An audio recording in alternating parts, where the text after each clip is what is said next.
Hello friends, ജാവാസ്ക്രിപ്റ്റിന്റെ പുതിയൊരു വീഡിയോയിലേക്ക് എല്ലാവർക്കും സ്വാഗതം. നമ്മൾ ഈ വീഡിയോയിൽ പഠിക്കുന്നത് റിക്കർഷൻ എന്താണ് റിക്കർസീവ് ഫംഗ്ഷൻ. റിക്കർഷൻ എന്ന് പറഞ്ഞാൽ ഒരു പ്രോസസ്സാണ്. അതിൽ ഒരു പ്രോഗ്രാമിന്റെ ഒരു സർട്ടൻ സെക്ഷൻ ഇങ്ങനെ സിമിലർ വേയിൽ അത് എക്സിക്യൂട്ട് ചെയ്തുകൊണ്ടിരിക്കും.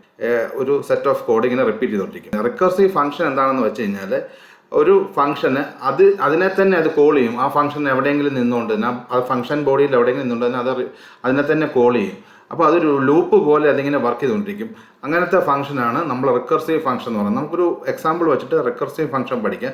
അതിനായിട്ട് ഞാനിവിടെ ഒരു ഗ്ലോബൽ വേരിയബിൾ ആദ്യം ക്രിയേറ്റ് ചെയ്യുന്നു. n=1. നമ്മൾ ഈ എന്നിൻ്റെ വാല്യൂ ചേഞ്ച് ചെയ്യുകയാണ് ഈ ഫംഗ്ഷനകത്ത് റിപ്പീറ്റഡ്ലി. അങ്ങനെ ഒരു ഫോർ ലൂപ്പ് ഒന്നും ഇല്ലാതെ നമ്മളിത് ഫസ്റ്റ് 10 നാച്ചുറൽ നമ്പർ പ്രിൻറ്റ് ചെയ്യുകയാണ്. ഒരു ഫംഗ്ഷൻ ക്രിയേറ്റ് ചെയ്യുന്നു. ഞാനിവിടെ നംസിനെ തന്നെ അത് കോൾ ചെയ്യിക്കുന്നു. ഇവിടെ ഞാൻ നംസ് എന്ന് പറഞ്ഞാൽ ആദ്യമായിട്ട് കോൾ ചെയ്യുന്നു. പിന്നീട് അത് തനിയെ കോൾ ചെയ്തോളൂ. നമുക്കതൊന്ന് റൺ ചെയ്ത് നോക്കാം. ഇപ്പോൾ നമുക്ക് കാണാം ഫസ്റ്റ് 10 നാച്ചുറൽ നമ്പർ ഇവിടെ പ്രിൻറ്റ് ചെയ്തിട്ടുണ്ട്.